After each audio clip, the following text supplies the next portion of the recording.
ही अत्यंत आनंदाची गोष्ट आहे की महाराष्ट्राने एफडीआयचे थेट परकीय गुंतवणुकीचे सगळे रेकॉर्ड तोडलेले आहेत आणि यावर्षी एकूण देशात आलेल्या गुंतवणुकीच्या 52% गुंतवणूक एकट्या महाराष्ट्रात आली आहे. म्हणजे देशातल्या सगळ्या राज्यातली गुंतवणूक एकत्रित केली तरीही महाराष्ट्रातली गुंतवणूक त्यापेक्षा जास्त आहे. आपल्याला कल्पना आहे की 2020 साली 2021 साली महाराष्ट्र गुंतवणुकीत मागे गेला होता. 14 ते 19 आम्ही तो पहिल्या क्रमांकावर ठेवला होता. मग गुजरात आणि कर्नाटक पुढे गेलं होतं. ज्यावेळेस सरकार आल्यावर माझ्या पहिल्याच इंटरव्ह्यूत मी सांगितलं होतं की थेट परकीय गुंतवणुकीत पुन्हा महाराष्ट्राला क्रमांक 1 वर आणू. 22 मध्ये 23 मध्ये पुन्हा आम्ही त्याला पहिल्या क्रमांकावर आणलं आणि मागच्याही वर्षी आपण बघितलं असेल आपल्या नंतरची जी मोठी राज्य आहेत गुजरात असेल, कर्नाटक असेल, दिल्ली असेल यांच्या एकत्रित गुंतवणुकीपेक्षा जास्त गुंतवणूक आपल्याकडे आली होती. पण यावेळेस तर आपण सगळे रेकॉर्ड तोडलेले आहेत आणि 52% गुंतवणूक एकट्या महाराष्ट्रामध्ये आलेली आहे.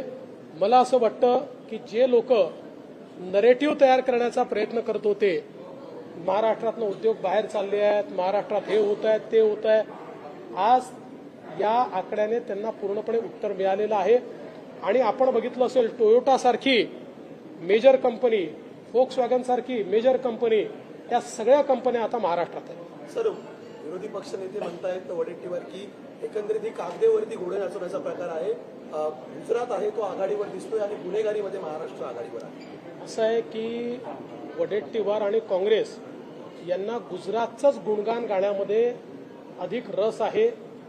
खरं म्हणजे मला तर आश्चर्य वाटतं की आपलं राज्य पहिल्या नंबरवर आल्यानंतर जे राज्य आपल्या कितीतरी मागे आहे ते राज्य पुढे असं म्हणणं हा महाराष्ट्रद्रोह नाही आहे, महाराष्ट्रद्रोही स्टेटमेंट नाही आहे. त्याच्यामुळे त्यांनी तर ठीक आहे सरकार कोणाचंही असो आपलं राज्य पुढे गेलं आहे याचा आनंद त्यांनी मान्य केला पाहिजे. सुप्रिया सुळेंनी काल प्रवक्त्यांसोबत बैठक घेतली त्यामध्ये असं दिसून आलं की फक्त देवेंद्र फडणवीसच आपले टार्गेट आहेत असं त्यांनी म्हटलं. मी त्यांचे आभार मानतो. त्यांनी हा जो माझा गौरव केलेला आहे त्याबद्दल मी अतिशय त्यांचा आभारी आहे. शक्तीपीठ महामार्गासंदर्भात नेमकी सरकारची भूमिका काय आहे? शक्तीपीठ महामार्गाला शेतकऱ्यांचा विरोध आहे. शक्तीपीठ महामार्गाच्या संदर्भात माननीय मुख्यमंत्र्यांनी त्या ठिकाणी भूमिका स्पष्ट केलेली आहे. सांगलीपर्यंत शेतकऱ्यांचा त्याला कुठलाही विरोध नाही, पण कोल्हापूरमध्ये विशेषतः विरोध आहे.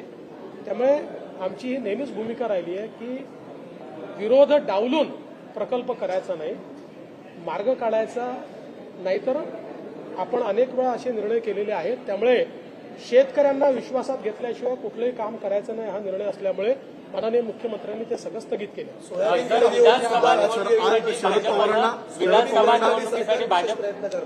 सोयाबीन खरेदी करता आपला जो सगळा नवीन माल आहे हा ऑक्टोबर शेवटी नोव्हेंबरमध्ये हा मार्केटमध्ये येईल.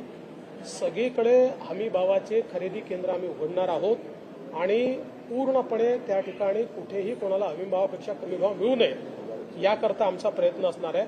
आताही मार्केटमध्ये जुनं सोयाबीन येत आहे. आता त्या संदर्भातही आम्ही केंद्र सरकारची चर्चा चालू केली आहे की तात्काळ आपण केंद्र उघडू. जुनं सोयाबीन आलं तरी देखील त्याला आताचा हमी भाव मिळाला पाहिजे असा प्रयत्न आपण केला. विधानसभा निवडणुकीसाठी राजकारण केलं जात आहे. संजय राऊत असं म्हणतायत की त्यांना वाचवण्यासाठी पूर्ण जी कायदेमंडळाची प्रभूच आहे ती भाजपची निगडीत त्यांनी रक्तातच बेईमानी असं आहे की संजय राऊतांना असल्या गोष्टी बोलण्याची सवय आहे. माझं तर मत आहे की बहुधा जयदीप आपटेला संजय राऊतनीच लपवून ठेवलं होतं. विधानसभा निवडणुकीसाठी